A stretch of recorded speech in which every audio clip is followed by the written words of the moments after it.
Well, we're back again, another car job. This is my girlfriend's Fiat Coupe.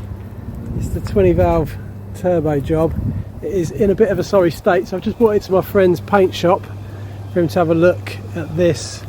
It's just had its MOT done, to have a bit of welding done for the MOT, and now basically I need to sort out a charging issue. Currently the battery is not charging, so it looks like the alternator is at fault, which is right here. We were quoted quite strong money, I thought quite strong money, at like, I think it was about 260 quid just in labour to remove and refit the alternator. So I couldn't find any videos online about how to get this alternator off. It doesn't look overly complicated. I think it's an access issue. There's a bolt down there that looks like it's got to come out through the side, but it appears that there might be access for that to come through, but I might be wrong. I might regret this badly, but we're going to find out. So yeah, 2.5 hours they were quoted at the garage, I think, something like that, and then I got a quote off a specialist to supply and fit, and they wanted like over £400. So let's find out if they were overcharging or if it really is as difficult a job as they say it is. So I'm going to stick you on a bit of a time lapse and set about trying to get this alternator off. So wish me luck.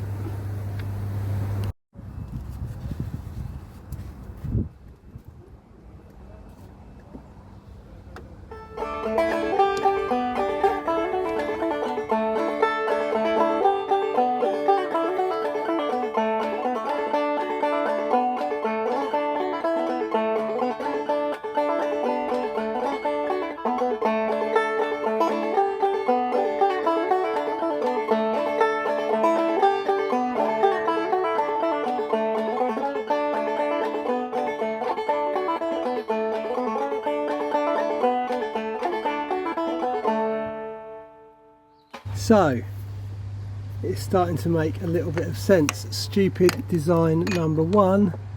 You can see there the bolt, the main bolt that holds the alternator to the car, cannot be extracted because it hits the inner wing. So that is utterly ridiculous, especially when, if I can get you in there, what adds insult to injury is just within millimetres of that bolt there is actually a recess where it could slot into nicely. So that is an absolute win. What the hell is that about? Genius bit of design there, Fiat. Nicely done. Congratulations, that's going to be fun. But yeah, so now I'm really not sure what is going to be the way forward, because it looks like to get it out the engine's actually going to have to drop a little bit, so I've got no idea how to get to the engine mount on this side. So I think next thing's going to be jack it up, take the wheel off, see if we can see anything that's going to help us get to that. I've heard the cam belts on these are an absolute nightmare to do, so maybe the thing to do is look up getting the cam belt off, because obviously that's all in this, on this end of the engine as well, so maybe that'll give us the answer as to being able to get the engine mount off to move the engine enough to get this alternator bolt out. So we've got an upper engine mount here.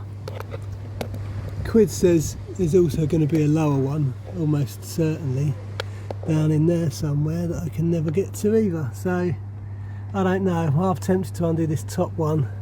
Even that's not that straightforward though. You've got your fuel pipes here, and then the bolt goes all the way through, and again it looks like to get that bolt out on the engine mount you've got to take fuel pipes out, and then if you take that one out there, is that going to help? It's hard to say. Hard to say. We shall see. There we have a repaired alternator. It was a complete pain in the bum to get off. So let me show you what I'm up to. So there we have that little recess. There's an engine mount just behind it. I took the inner wheel arch off to get better access. So what I had to do was just grind a little tiny bit of this out, and it was a very small amount. It was almost lined up but not quite.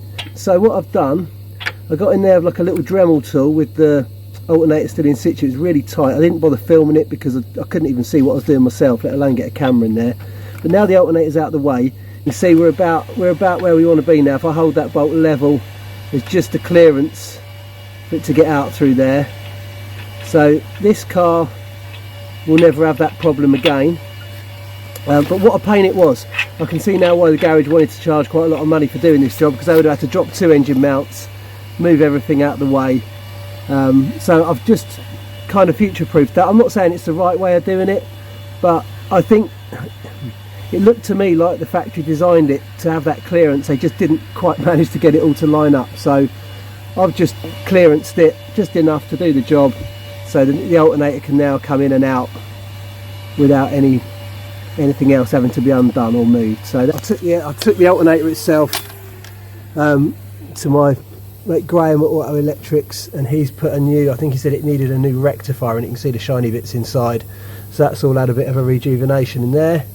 So that's ready to go back on. I just need to finish cleaning this up, get some paint on it and let that dry, and then we'll refit the alternator.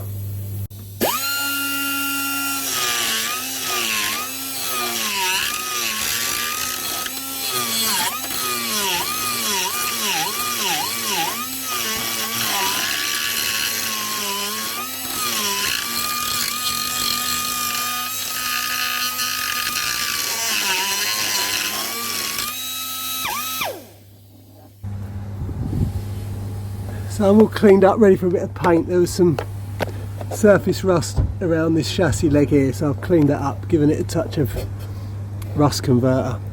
And then I've just got a bit of a rattle can, colour matched rattle can, so I'm just going to paint up where I've ground that bracket, ground space for the bolts come through, sorry, just down here. So I've just masked up the areas around, just roughly, and then I'll get a bit of paint on this bit here as well while I'm at it, just to clean it up.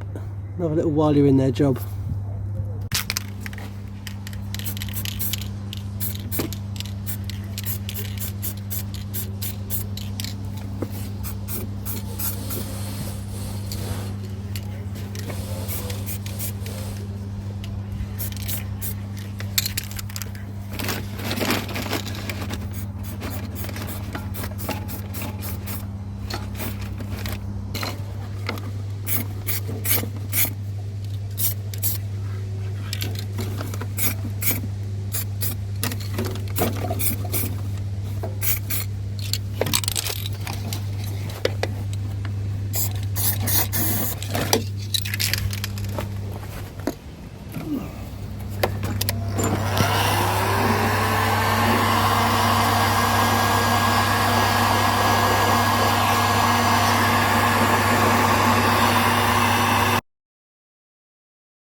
Okay, so you can see we are all back in. I just need to tighten up the terminal connections. I just wanted to get it all bolted down and make sure the wires are sitting where they wanted to before I nip them up. But yeah, refitting was not exactly the reverse of removal. It was much easier. Now we've got that extra bit of clearance. We've cleaned that chassis leg up at the same time, got rid of a little bit of rust, or at least protected it a bit better. So fingers crossed when we start her up she's now charging the battery. Let's find out.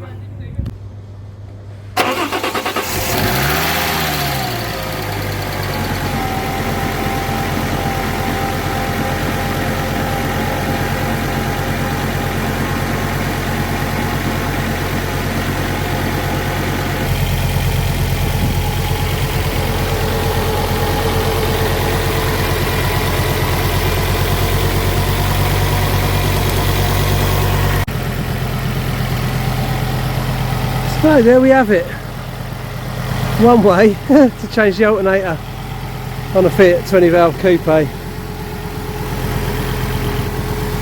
Obviously there are other ways of doing this. You could have removed the engine mounts. There's one up here, the other one is down there underneath the wheel arch.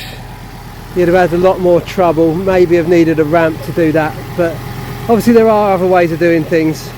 My way took a long time and it was a bit of a faff, but now if that alternator ever needs to come off again, it'll come off dead easy. So I'm happy that I went to the bother of doing it. So the next thing to look at is the paint, and that is why we are here at Cool Finish in Wolverton to get my mate Dario to have a look at doing this for me. There's going to be a lot of work. I'll probably do some of the strip down, but yeah, get rid of some of the garden. This car's been sat a while, so it's going to take a little bit of getting back. There's scratches, there's the odd little dent, but mostly it's this roof, and as you can see, the bonnet, which is an absolute mess. So anyway, when we get stuck into that, I'll bring you back and we can have a look. But for now, she's MOT'd, she can be taxed and effectively driven on the road without the battery going flat. So I'll call that a win for now. Thanks for watching, see you again soon.